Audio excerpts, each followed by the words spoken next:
Hello everybody. Thank you for joining me for this week's Object Talk. My name is Emma and I'm an Engagement Officer at the Jewish Museum London. This week you are joining me for an Object Talk on an Etrog box in our collection.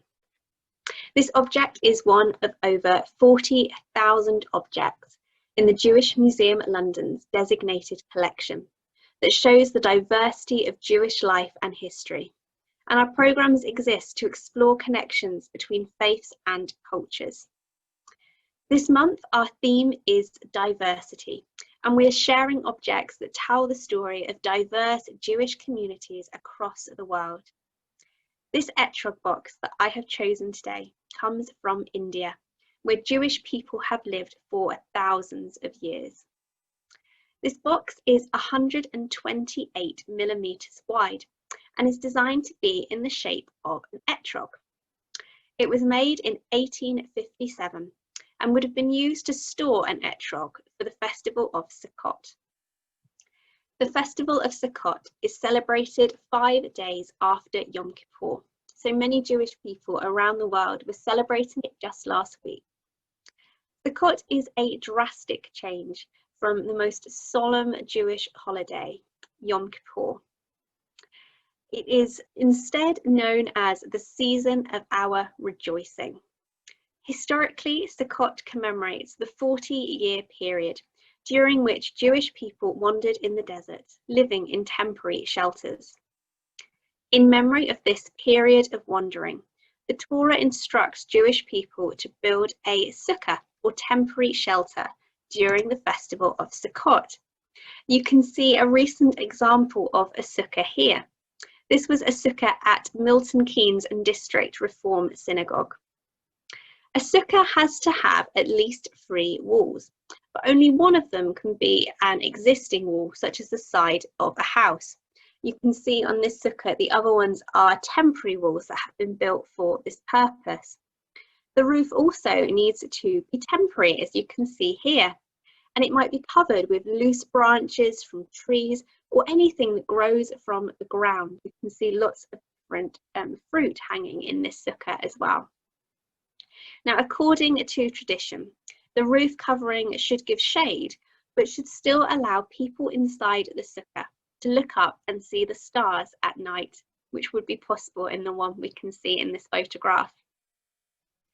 The sukkah symbolises the frail huts in which the Israelites would have lived during their 40 years wandering in the desert after the Exodus from Egypt.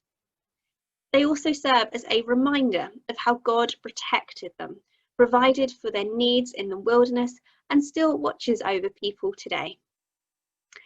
Another observance of the festival of Sukkot is shown in the blessing and shaking of the lulav.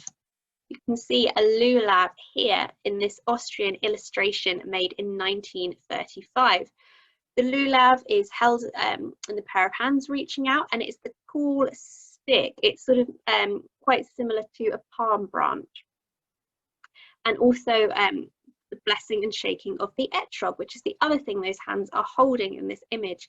An etrog is a citrus fruit that's quite similar to a lemon. Now, when reciting the blessings over the lulav and the etrog, they are shaken in 6 directions. They are shaken north, south, east, west, up and down. And this symbolises that God can be found in all directions, not just one particular place.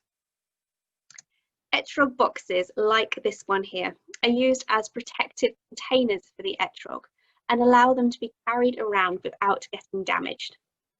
The etrog is also called Adam's apple or paradise apple, as some people believe that the etrog tree was the tree of knowledge in the Garden of Eden. This particular etrog box was bought by the museum in 1967, but originally it comes from central India. As I mentioned before, this month our theme across the museum is diversity, and we are exploring different Jewish communities around the world. Now, Jewish people were said to have first arrived in India more than 2,000 years ago and originally settled towards the south of the country. The Bene Israel community are the majority Jewish community in India. Bene Israel translates to the sons of Israel. Now, some people believe that they came from the ancient kingdom of Israel after they were defeated by the Assyrian king, all the way back in 722 BCE. When the kingdom of Judah was destroyed and Jerusalem was conquered by the Babylonians, some of the Jewish people are thought to have reached the west coast of India, and now that community claimed to be descendants from Israel's 10 lost tribes. This community existed totally separately from the Ashkenazi and Sephardi Jewish traditions for many years. It wasn't until the 19th century that the Bene Israel community discovered other Jewish communities, and so each could start to learn from the other.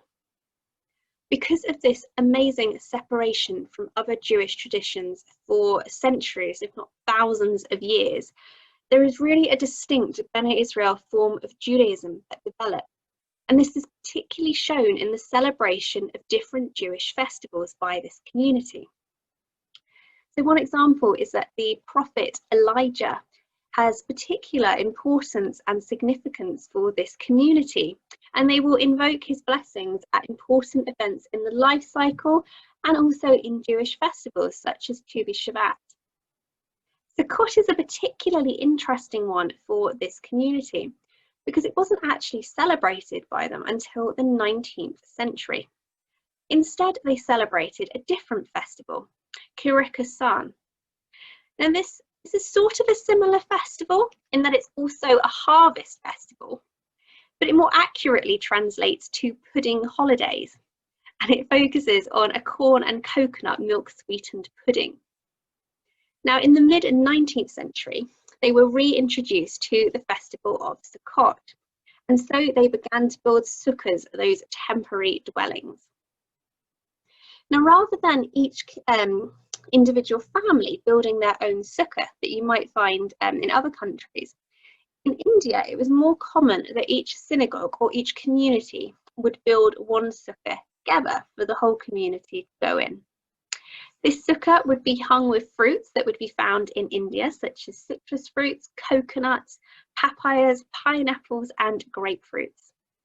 At the end of the festival, the community would pick the fruit from the sukkah and could all eat them after the closing ceremony. And this is a practice that still continues to this day. Now, throughout the 19th century, when this etrog box were made, the Bene Israel community grew and flourished, opening new synagogues in different cities, opening new schools and colleges, particularly ones that promoted the study of Hebrew. Here we have a photograph of members of the Bene Israel community. This is from 1935 and shows them meeting with members of an Iranian Jewish community, joining together for a celebration of the festival of Purim. Now, the Bene Israel community has been fortunate to have experienced relatively little anti-Semitism. After the formation of Israel in 1948, a large portion of the Jewish population emigrated, leaving just 5,000 Jewish people in India today. The majority of these are members of the Bene Israel community, most of whom live in Mumbai. However, 60,000 members of this community live in Israel today. At the Jewish Museum, we are proud to share the story of many diverse Jewish communities across the globe, celebrating the diversity that exists within Judaism. So do join us again next week for another object talk that celebrates this diversity. We will see you there.